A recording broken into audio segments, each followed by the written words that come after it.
अस्सलाम वालेकुम अंकल। जी बेटा, वालेकुम अस्सलाम। आप लोग हानिया के रिश्तेदार हैं? आप लोग उसे जानते हैं? जी जी, बहुत अच्छे तरीके से। ये तो बड़ी अच्छी बात है कि उसने इतने अच्छे दोस्त बना लिए यहाँ। हाँ जी अंकल, हानिया बहुत अच्छी लड़की है, बहुत अच्छी।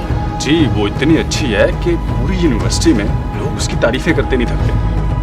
बच्चों, हानिया के दोस्त होने के नाते एक छोटी सी रिक्वेस्ट है आपसे। जी जी।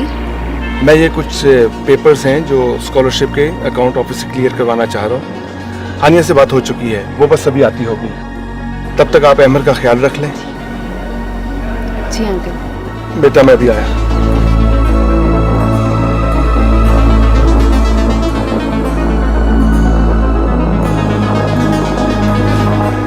अच्छा, तो तुम हानिया की भाई हो। ये पॉकेट में क्या रखे? दिखाओ तो सही। अरे छुपा क्या रहा है? बम बम तो नहीं है? हैं? तुम हमें दिखा दो, हम प्रॉमिस तुम्हें जाने देंगे। वही दिखा दो ना। गर्लफ्रेंड का गिफ्ट रखा हुआ क्या? अरे वो दिखा ना यार, क्या हो गया? दिखा तो सही। तो सही क्या हुआ तुझे? दिखा तो सही।